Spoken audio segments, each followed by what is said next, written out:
going, fam? Welcome back to Each One Reach One, man. I definitely appreciate you guys joining me today for another lesson, another study, I should say, in our series, Israelite Gentiles, part 2.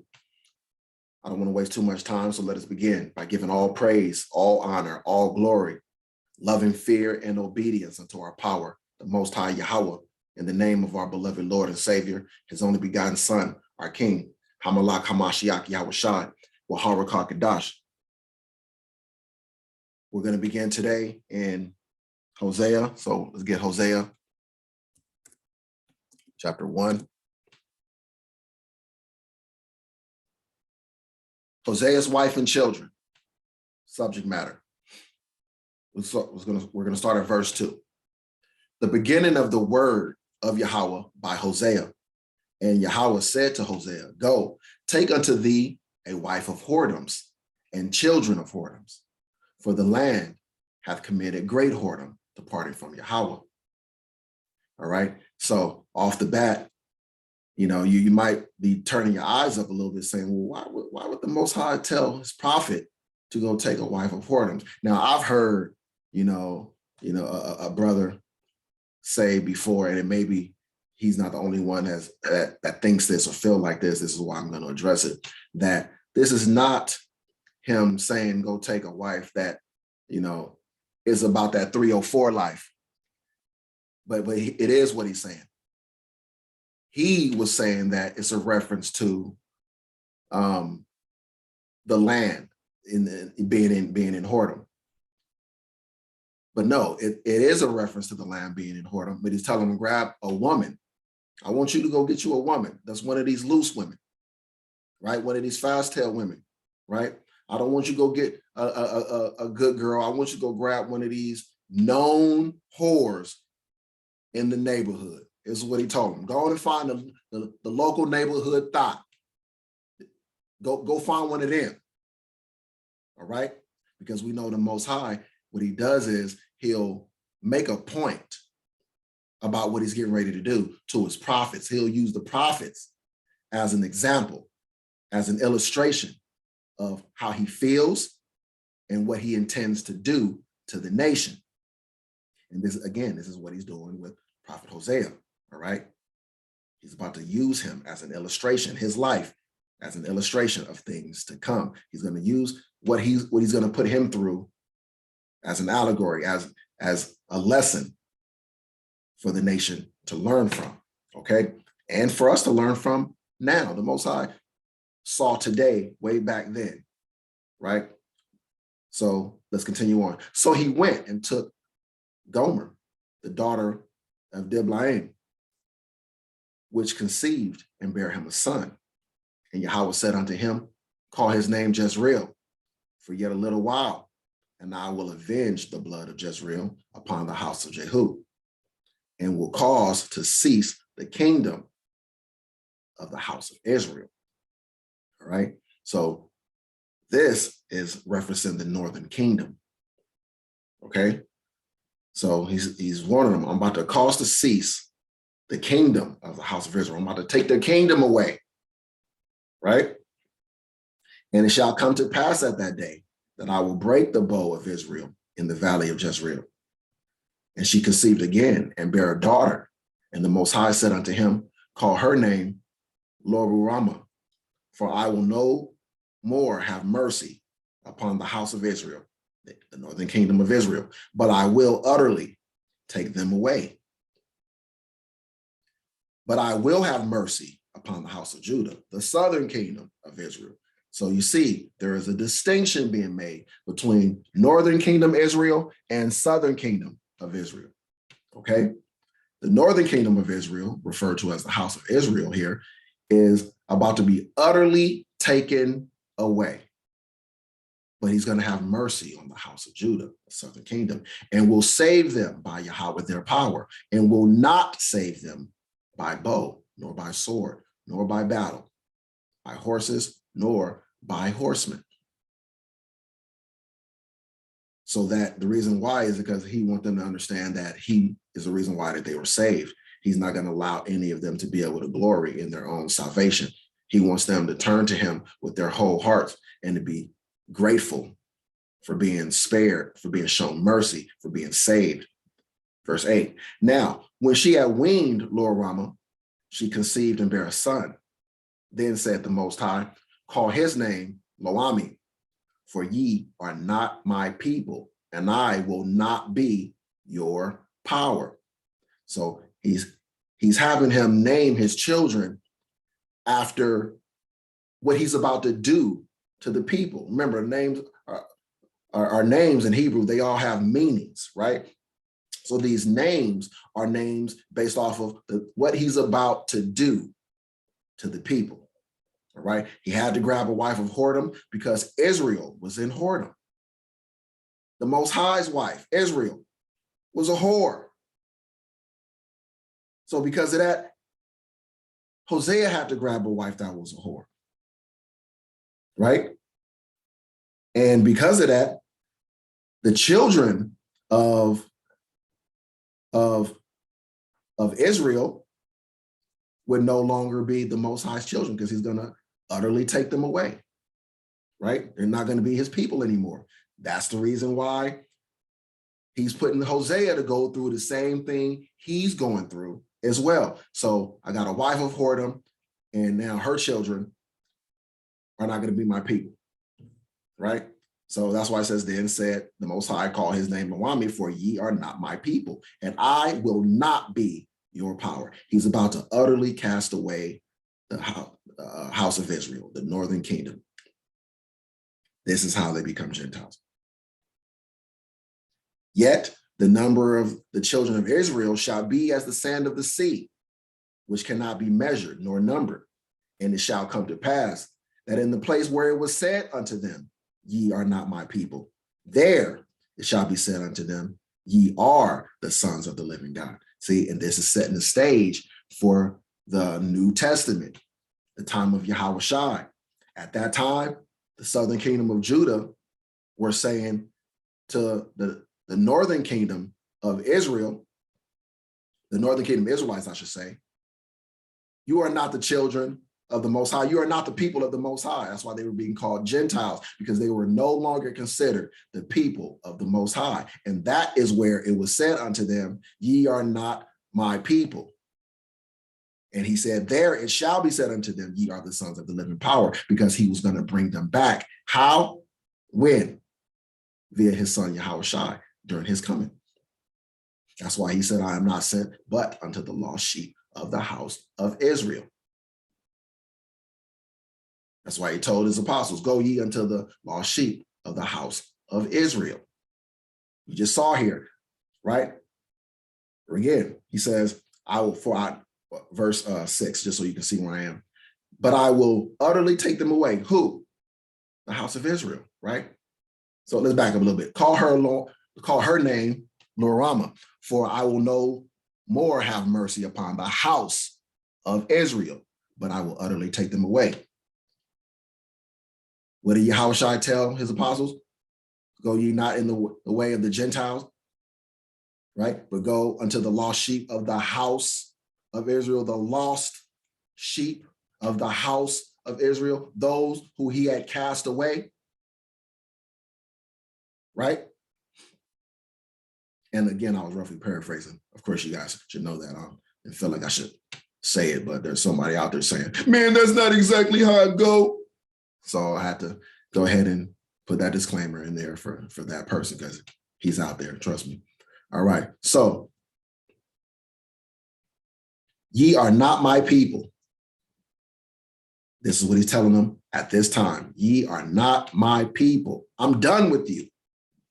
But there in that land, in that place, because he said, it shall come to pass that in the place where it was said unto them, ye are not my people, there it shall be said unto them, ye are the sons of the living power. And yes, this applies to us right now in this time as well. But this was specifically talking about a different time, to the time when YAHAWAHSHI will return and the northern kingdom and the southern kingdom will be split and having nothing to do with one another. And the northern kingdom of Israel are not being referred to as the people of the Most High. But he said, I will recover you. And in that same place, you will again be called the sons of the living power. Then shall the children of Judah and the children of Israel be gathered together. See, then shall the children of Judah and the children of Israel be gathered together, because they were separate, not having anything to do with one another, right? They shall be gathered together and appoint themselves one head, and they shall come up out of the land, for great shall be the day of Jezreel.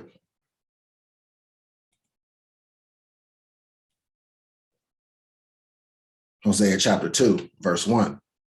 Say ye unto your brethren, Ami, and to your sisters, Ruama, plead with your mother, plead, for she is not my wife, the land. He's even disowned the land. Neither am I her husband. Let her therefore put away her whoredoms out of my sight. Rewind. Let her therefore put away her whoredoms out of her sight, and her adulteries from between her breasts. Right? Lest I strip her naked. So it's talking about the land, saying, dispel the whoredoms out of your sight. Meaning get rid of the people out of the land who commit the whoredoms, and her adulteries from between her breasts. Get rid of all those who commit adultery and whoredoms in your sight. Get them from out of your sight and get them from between your breasts, meaning no longer have anything to do with them. Don't take care of them anymore. Don't nurture them anymore. Don't raise them up anymore. Don't benefit them in any way. Lest I strip her naked, lest I do unto all of you what I'm about to do unto Israel. You're going to have nothing to do with the house of Israel. Otherwise, I'm gonna strip the land utterly naked. I'm going to bring all of you to nothing. Telling the southern kingdom, you can't rock with them no more. Leave them be. Right? Lest I strip her naked and set her as in the day that she was born, and make her as a wilderness, and set her like a dry land, and lay her with thirst, and slay her with thirst. Go eyes. Damn, get it together. And I will not have mercy upon her children, for they be the children of whoredoms. For their mother hath played the harlot. She that conceived them hath done shamefully. For she said, I will go after many lovers that give me my bread and my water, my wool and my flax, mine oil and my drink. Right? The house of Israel. Therefore, behold, I will hedge up thy way with thorns and make a wall, that she shall not find her paths. Right? So he said, I'm gonna put a barrier between you so that those that I'm casting off can't find their way back to you. And she shall follow after her lovers. Yeah, I ain't gonna allow her to come back and be joined unto you again. I'm about to cast her away. And I'm gonna make her to go ahead and join and follow and after her lovers, the same ones who she committed adulteries with, the same ones who she committed a whoredom with. You wanted to go after all of these other nations and false gods. So be it. Keep that energy. Go after them. You're done as my people. Go after those other people. Go ahead and be with them. See, and the Most High, when he does it, he don't just tell you to leave. See, he's gonna make you completely come under the subjugation of those people who you wanted to go after. He's gonna completely make you have to be forced to follow after their gods. Right? You want to be with them. Let me show you what it's like for them to rule over you, for you to be attached to these people. Let me show you. Right? And she shall follow after her lovers, but she shall not overtake them. And she shall seek them, but shall not find them. Then shall she say, I will go and return to my first husband, for then was it better with me than now. So he's telling them that Israel's going to go and they're going to cling to these people, but the people aren't going to cling back to them. They're going to try to love these people, but the people aren't going to love them back. You're going to find that these people that had no love for her, they're really not her lovers, they're her enemies. You're going to find this. You don't know it now, right? While you were disrespecting me, you had no idea that these people really don't love you. Oh, but you're going to learn. Oh, yeah, you're going to learn, right? I will go and return to my first husband. Eventually, is going to say, we got to go back to the Most High. For then was it better with me than now. We got to go back to YAHAWAH. This right here is for the birds. This is not what we thought it was going to be, right? For she did not know that I gave her corn and wine and oil and multiplied her silver and gold, which they prepared for Baal. See, he's saying that I was blessing. I'm the one blessing them, but they're going to be given the credit for all their blessings to Baal. Having no knowledge of me, thinking that everything that they receive, they're receiving it from Baal, but they're receiving it from me. Have no idea that it's me, Karen, providing her corn and wine and oil and multiplying her silver and gold, giving all of my love, all of the praise which I'm due, all of my glory unto another. Therefore will I return and take away my corn in the time thereof, and my wine in the season thereof, and will recover my wool and my flax, given to cover her nakedness. See, because I'm divorcing you, I'm taking everything from you. You're going to lose all the benefits of being married to me, including my name. See, he ain't just taking all of this stuff, he's taking his name too. That's why they would no longer be called Israel. They would no longer be his. They became Gentiles. The Gentiles who he sent them to, who he forced them to have to become one with. They became Gentiles. The same way us in America or wherever we are, we consider one with the nation. We're Americans. We're in America. We're Americans. They can try to put the term African American, whatever. Well, we know how that's bullshit, but because we're in this nation and you know what I'm saying, we're considered Americans. Nobody calls us Israel or Israelites. Lost his name. But see, those of us who he has recovered and brought us back to him, he's given his name to again. That's why he's allowed us who have come back to him to claim our heritage again, to claim our name, to reattach his name unto us. Same thing back then in their time. I just have to give you an analogy that fits you in this time for you to understand them in that time, right? And now will I discover her lewdness in the sight of her lovers. I'm going to expose her. I'm going to expose her in the sight of all those who she's clinging to, all of the Gentiles that she's clinging to. I'm going to expose her. And none shall deliver her out of my hand. See, again, they back then, they understood that the Most High took his covering away from the people. Right? And so they understood who was responsible for what they were going through. Nobody had any kind of inclination to try to lift up Israel out of their state because they understood who they would be going against. Let's flash forward. When the Atlantic slave trade happened and, you know, the Christian crusades and all of that stuff happened, papal bulls and dumb diverses and all of that kind of stuff that led to the worldwide hunting of the children of Israel. They understood scripture, right? So they understood that we no longer have the Most High's covering and that it was our curse to be taken into slavery, for them to do all manner of evil to us. So they gladly did it, and they did it in his name. They felt like they were doing him a service.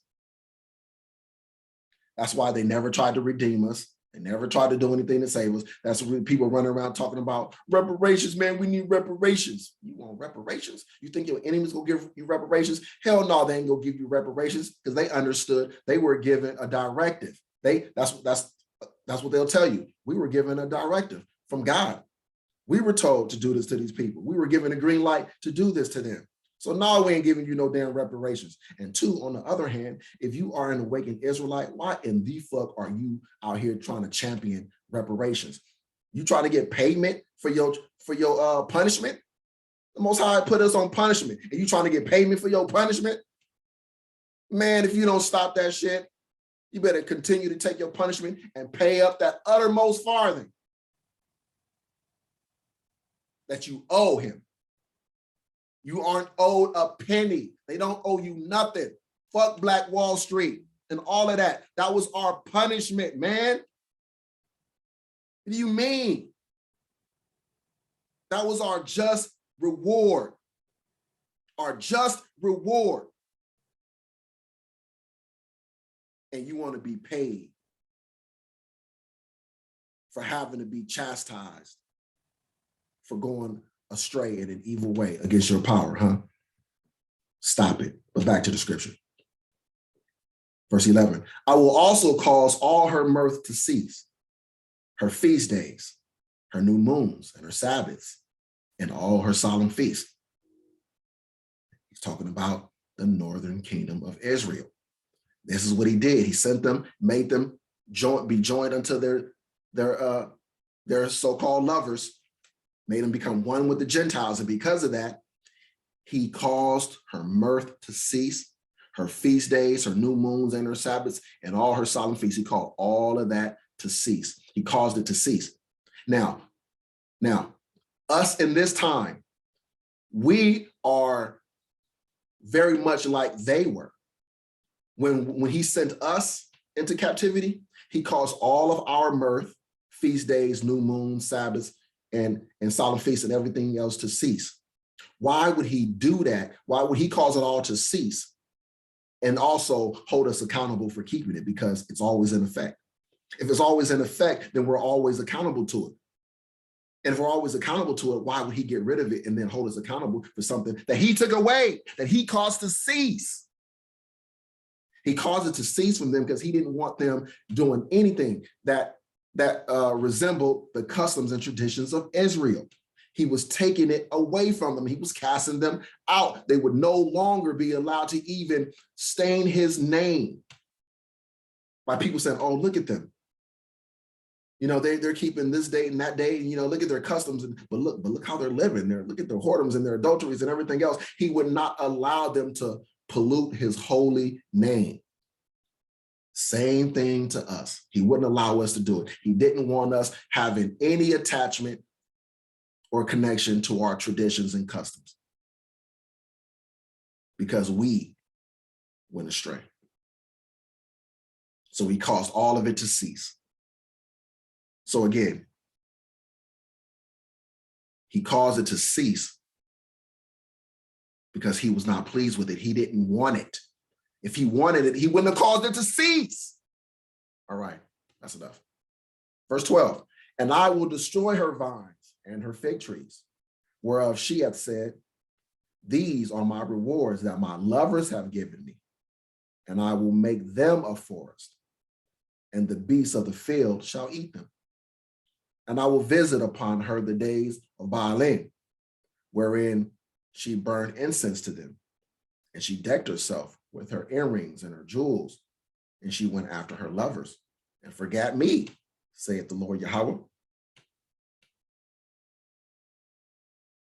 Therefore, behold, I will allure her and bring her into the wilderness and speak comfortably unto her.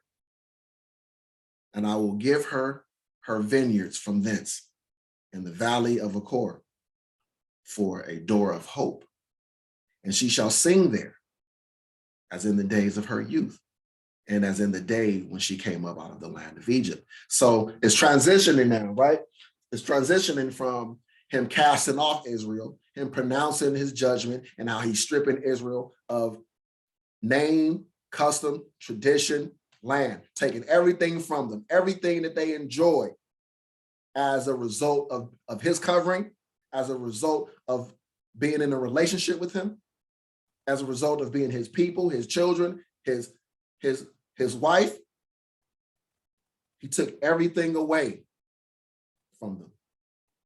And then he's going to talk about restoring them. But he took everything away from them, telling you, I'm making them to be one with the other nations who are Gentiles, meaning they're going to become Gentiles also. The Israelites, the Northern Kingdom Israelites became Gentiles. Okay? They became Gentiles. And so did the Southern Kingdom after the fall of the kingdom in 70 AD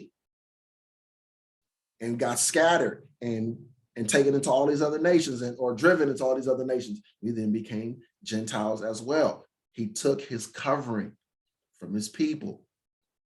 When he sent us into captivity, we technically became Gentiles because he caused us to discontinue from our heritage. He made us one with the Gentiles, one with our oppressors. That's why we followed their customs and their traditions, though that's why we did before we came into the truth, right? And why we didn't follow our own, because he did unto us the same as he did unto them, right? Okay, so restoration of Israel, now the transition, right? Verse 16, let's pick up in verse 16 where we left off. And it shall be at that day, saith the Lord Yahweh, that thou shalt call me Ishi, and shalt call me no more Baali. For I will take away the names of Baalim out of her mouth, and they shall no more be remembered by their name. And in that day, I will make a covenant for them with the beasts of the field, and with the fowls of heaven, and with the creeping things of the ground. And I will break the bow and the sword and the battle out of the earth, and will make them to lie down safely. Now this is to come. This has not happened yet. And I will betroth thee unto me forever. Yea, I will betroth thee unto me in righteousness and in judgment and in loving kindness and in mercies. So Christians, you should see from this that the Most High has not said, I'm going to throw you away and adopt a spiritual Israel. I'm going to throw away my people Israel, and I'm going to adopt people from all the other nations that just believe. No, that's not what he says. He said in that day, I'm going to make a covenant for them, a new covenant for them. He will break the bow and the sword and the battle out of the earth, and I will make them to lie down safely. This is his promise. This is the Most High's word. He does not lie. The bow and the sword and the battle has not been taken out of the earth. His people, Israel, have not been made to lie down safely. That means this has not happened yet. But his word is good. He means what he says. Whenever he says a thing, he does that thing. He says, and I will betroth thee unto me forever. Not throw you away and bring in a new people to replace you. I will betroth thee unto me forever. Yea, I will betroth thee unto me in righteousness and in judgment and in loving kindness and in mercies. I will even betroth thee unto me in faithfulness, and thou shalt know Yahweh. And it shall come to pass in that day, I will hear, saith Yahweh, I will hear the heavens, and they shall hear the earth. His people are the heavens. His people that he turned his back to, that he quit listening to. That's the reason why we've gone through everything that we've gone through. He turned his back, he quit listening. But he says, it shall come to pass in that day that I will hear. And he's listening to us again. He hears us again. He hears the heavens. His heavens being the rulership of his people. And the earth shall hear the corn and the wine in the oil, and they shall hear Jezreel. And I will sow her unto me in the earth, and I will have mercy upon her that had not obtained mercy. Right? First, Israel had not obtained mercy. And then,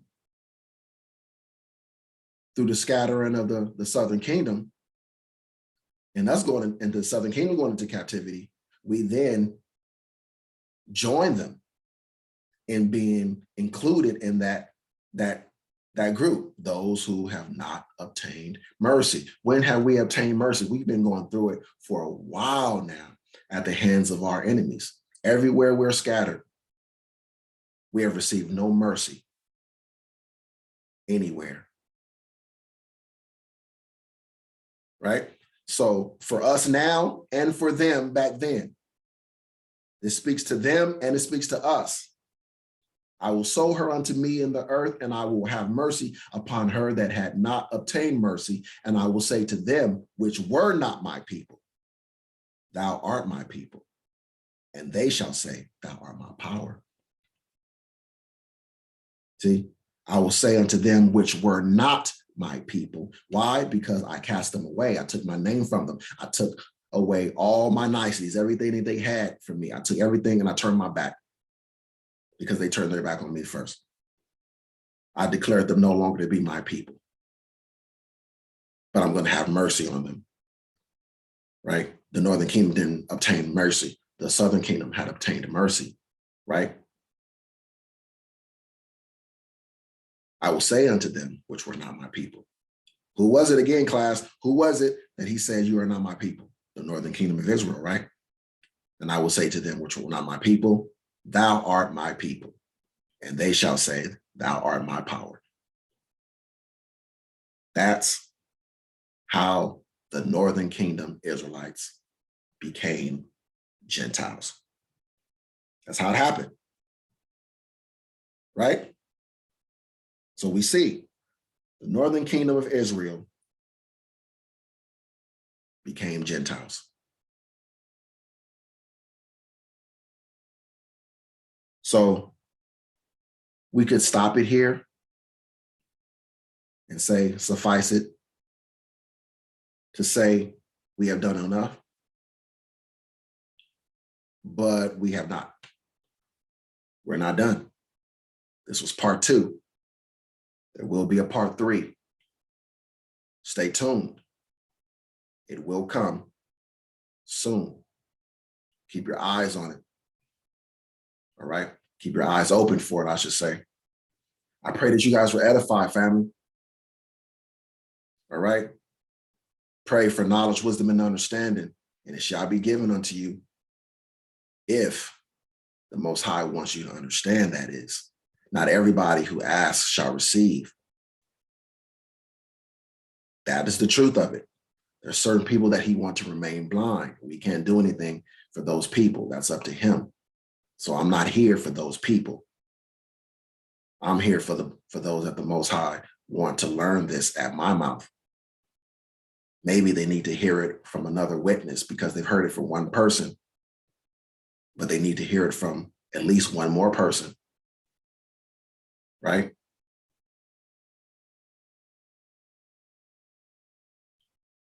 Let us give all praise, all honor, and all glory, obedience, love, and thanksgiving unto our merciful power, the Holy One in Israel, the Most High, YAHAWAH, Bahashem, Hamashiach, YAHAWAHSHI, YAHAWAH, Shalom.